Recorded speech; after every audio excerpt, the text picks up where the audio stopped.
Assalamualaikum warahmatullahi wabarakatuh. Saya Aminatul Mahmuda dari kelas PAIH mempersembahkan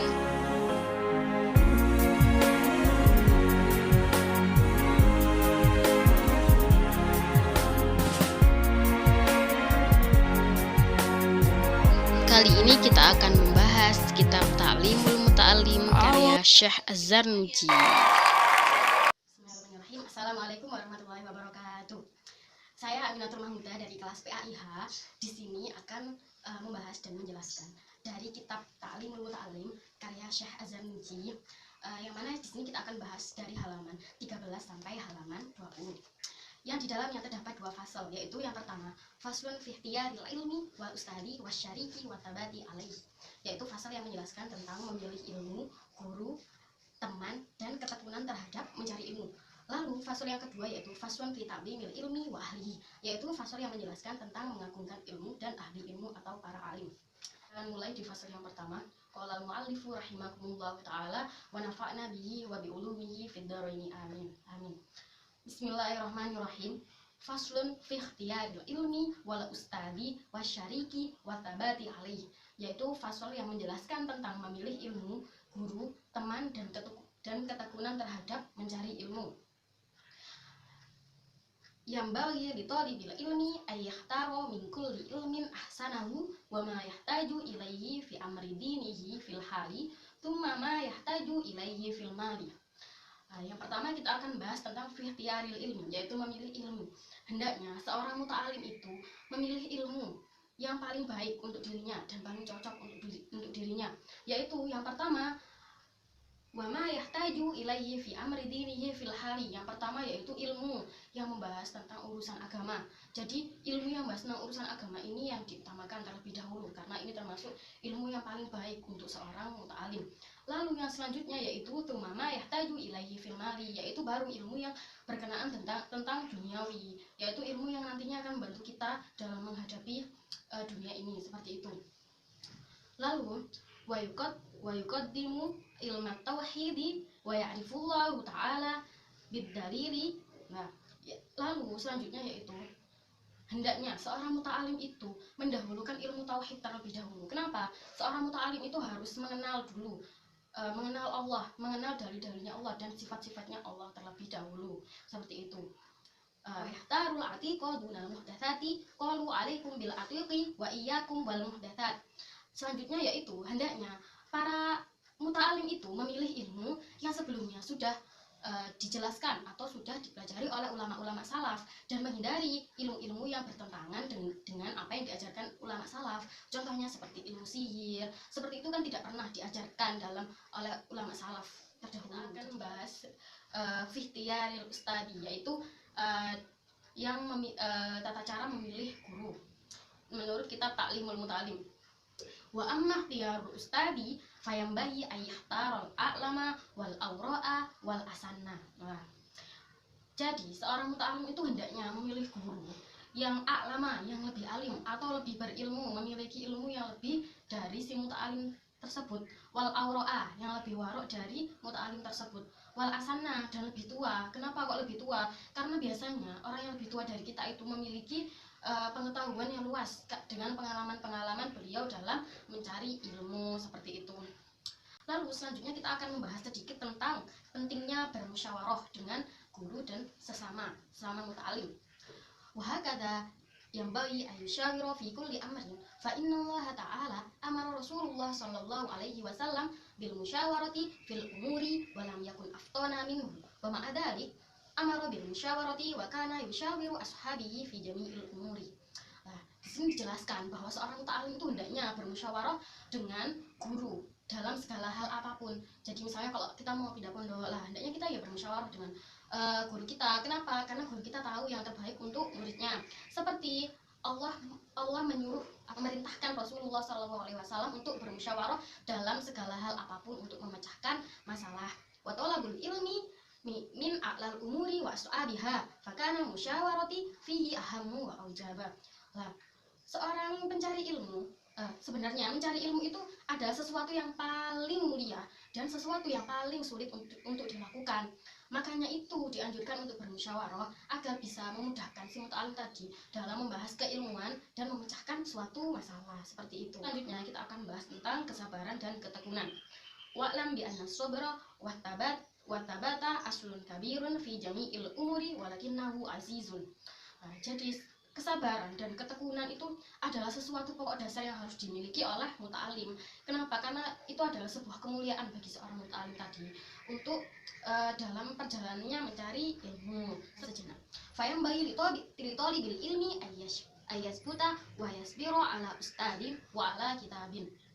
Nah, selanjutnya yaitu seorang muta'alim itu hendaknya atau dianjurkan untuk berlaku tekun dan sabar terhadap guru. Jadi dalam mencari ilmu itu kepada guru harus sabar, dengan apa yang diperintahkan guru harus sabar, dengan apa yang dipelajari kepada guru ya dengan sabar. Wala kitabin, dan terhadap pembelajaran kitab juga. Kenapa? Kita harus menyelesaikan satu kitab terlebih dahulu baru berpindah kepada kitab yang lain. Kenapa? Agar ilmu kita itu sempurna gitu. Jadi menyeluruh, semua pengetahuan kita itu menyeluruh di situ.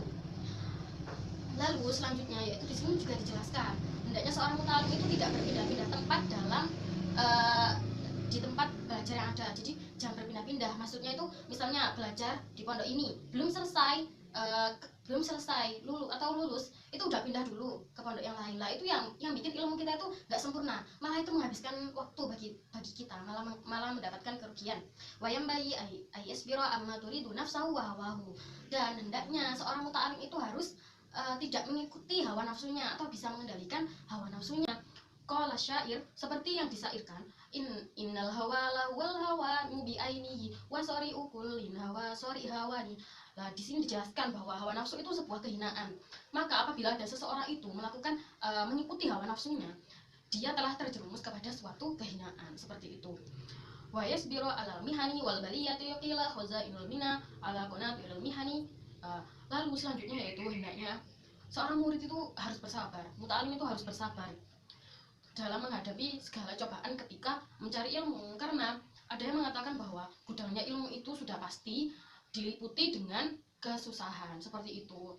Jadi kayak gitu. Lalu wa unsyitu wa qila innahu li ali bin Abi Thalib karramallahu wajhah. Seperti yang dikatakan oleh Sayyidina Ali bin Abi Thalib karramallahu wajhah.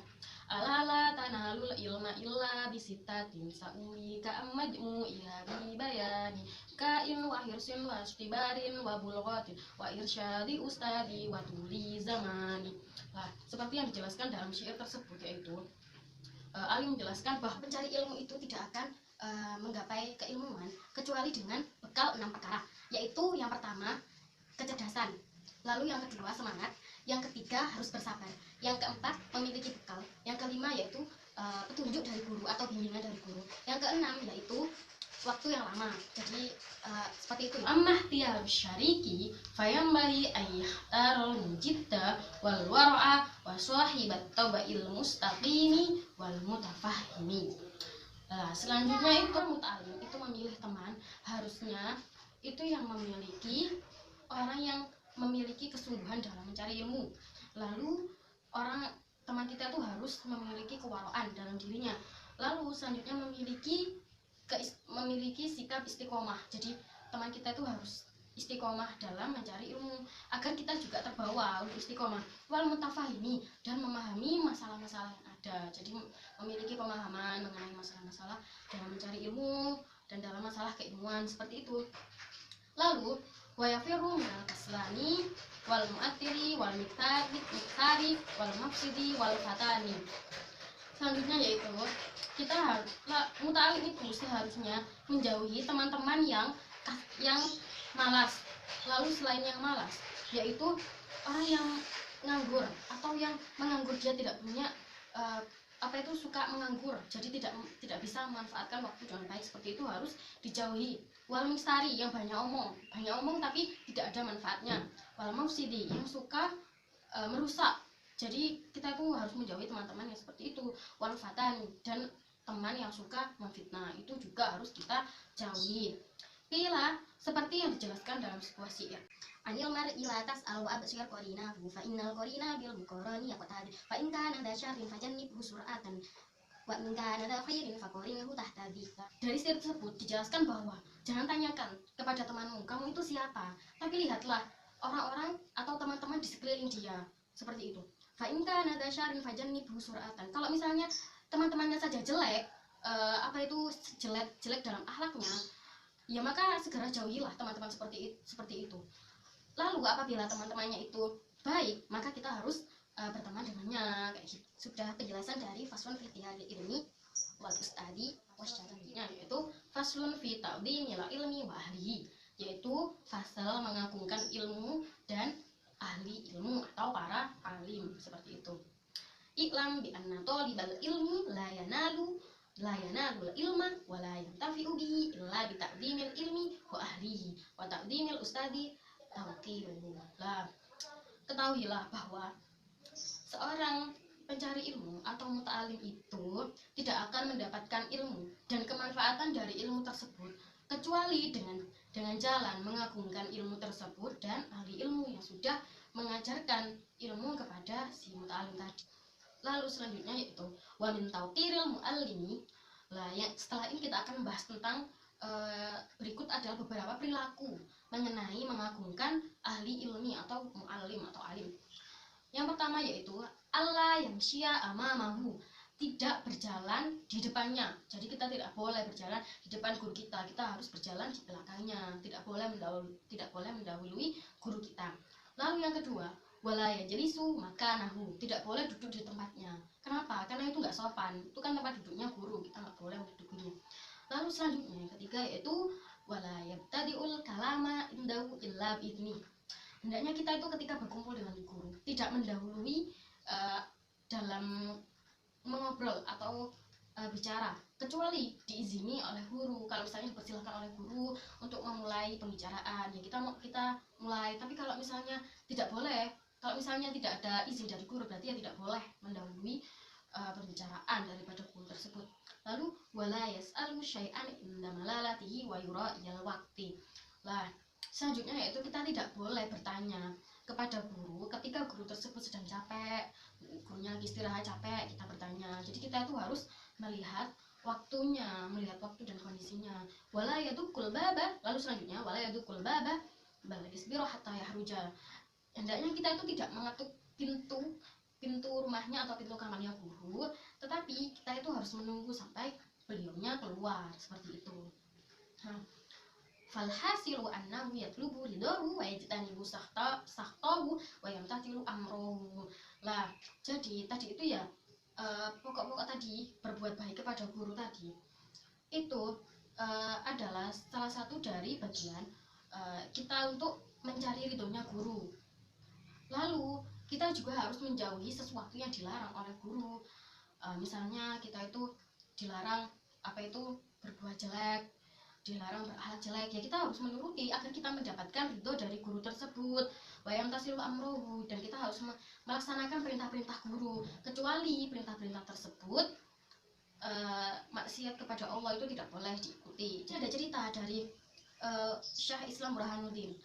Lah, itu ada ketika ada sebuah majelis ilmu di Bukhara, itu ada seseorang alim yang selalu berdiri. Sedikit-sedikit berdiri, lalu duduk. Ketika ditanya, kenapa Anda melakukan itu? Kata beliau, iya, saya melihat anak dari guru saya itu bermain di depan. Makanya itu, saya itu di depan atau di luar ruangan tersebut. Makanya saya itu berdiri. Ini untuk menghormati putra dari guru saya. Lah, ini adalah satu hal lagi yang menunjukkan bahwa mengagungkan guru itu juga bisa dilakukan dengan cara menghormati putra beliau. Faman ta'adda minhu ustaduhu. Lalu selanjutnya kita tidak boleh sekali-kali menyakiti hati guru. Kenapa? Karena dengan kita menyakiti guru, kita akan tidak mendapatkan ridho dari guru tersebut, dari ilmu yang diberikan oleh beliau, seperti itu. Lalu selanjutnya yaitu wa min ta'dhimil ilmi. Nah, sekarang salah satu beberapa perbuatan yang termasuk dari mengagungkan ilmu, yaitu yang pertama yaitu ta'dhimul kitabi. Yaitu salah satu cara mengagungkan ilmu yaitu dengan mengagungkan kitab. Fayam bagi talibil ilmi ala yahuda al kitaba illa bitoharutin. Yaitu hendaknya seorang muta'alim itu apabila membawa atau mengambil kitab itu hendaknya dalam keadaan suci, yaitu memiliki wudhu. Wa min taqdimil wajibi alla yamudda rijla ilal kitabi. Hendaknya kita itu tidak boleh membentangkan kaki di sebelah kitab, gak boleh kayak gitu. Itu tidak menghormati ilmu. Jadi tidak boleh ya. Lalu wayadau kutubut tafsir fauqa sairil kutubi ta'biyan. Lalu hendaknya kitab-kitab tafsir Al-Quran, tafsir hadis itu ditaruh di atas kitab-kitab yang lain. Kenapa? Karena memiliki ilmu-ilmu yang mengenai Al-Quran, hadis, seperti itu kan lebih mulia. Lalu selanjutnya wala yudau ala al-kitabi syai'an akhar. Lah, tidak boleh menaruh sesuatu apapun di atas kitab, tidak boleh ya. Jadi istilahnya itu barangnya di kitab itu tidak boleh. Lebih baik ditaruh di sebelahnya. Misalnya ada pena, ditaruh di sebelahnya saja, tidak boleh ditaruh di atasnya. Ini adalah salah satu cara mengagungkan kitab tersebut. Lalu wa min taqdimi ay jawida kitabatal kitabi wala yukarmito wa yatrukul hasyatal lati yukarmito fiha illa inda dururah. Nah, selanjutnya yaitu hendaknya kita itu kalau menulis di kitab atau maknanya di kitab itu ya jangan kecil-kecil atau malah tulisannya nggak jelas. Kenapa? Karena nanti kalau kita misalnya suatu hari kita membuka kitab tersebut dan mau menjelaskan kitab tersebut, kita akan menyesal kalau misalnya kita malah tidak bisa membaca isi dari kitab tersebut kayak gitu. Lalu yang bayi ayakuna taktiul kitabi rabaan. Nah, lalu selanjutnya hendaknya kita itu kitabnya itu dibentuk persegi. Maksudnya itu di sini kalau misalnya besar ya kitab, maksudnya kalau misalnya itu kita ingin lebih mudah bawanya ya dibentuk menjadi 4 saja. Misalnya ada lembar-lembaran yang kita kesulitan bawanya, misalnya kayak gitu, itu ya dibentuk menjadi persegi 4 biar lebih mudah kita membawanya dan tidak merusak kitab tersebut. Lalu selanjutnya wayam bayi alla yakuna fil kitabi syai'un minal hamrah. Lah, di dalam kitab tersebut kita itu tidak boleh menggunakan tinta merah. Kenapa? Karena tinta merah itu adalah perbuatannya para filsuf atau para ahli filsafat, bukan perbuatan dari ulama-ulama salaf yang kita ta'zimi. Jadi tidak boleh ya menggunakan tinta berwarna merah, menggunakan tinta berwarna yang hitam seperti itu nggak apa-apa. Lalu selanjutnya wa min taqdimil ilmi taqdimu syurakai wa man yata'allamu minhu. Lalu salah satu cara mengagungkan ilmu juga yaitu kita harus menghormati sesama teman-teman muta'alim. Jadi kita harus sama-sama menghormati, tidak boleh mengajak bertengkar, berselisih paham, itu memang sudah biasa, tapi kita tidak boleh terlalu membesar-besarkan karena ini adalah salah satu cara mengagungkan ilmu. Lalu mengagungkan guru ya, seperti tadi sebelum-sebelumnya kita sudah membahas bahwa itu adalah salah satu jalan mendapatkan ridho dari guru, sehingga kita mendapatkan kemanfaatan dari ilmu tersebut. Lalu selanjutnya yaitu wayam bayi bitolibil ilmi ayastani al ilma wal hikmata bitaqdimi wal hormati. Lah, kita sebagai murid atau muta'alim itu hendaknya mendengarkan ilmu dan hikmah-hikmah dari ilmu yang disampaikan oleh guru. Walaupun sudah disampaikan berkali-kali, bahkan 1000 kali pun kita harus tetap mendengarkan sebagai bentuk mentakdimi ilmu dan ahli ilmu tersebut. Jadi itu sebagai bentuk kita mengagungkan ilmu tersebut dan guru yang mengajarkan ilmu tersebut, seperti itu. Lalu wayam bayu litolibil ilmi alla yahtaro nau'a ilmi binafsihi. Hendaknya seorang muta'alim itu tidak memilih ilmu sendiri, bal yufawidu amarohu ilal ustadi, tapi serahkan semuanya kepada ustadznya.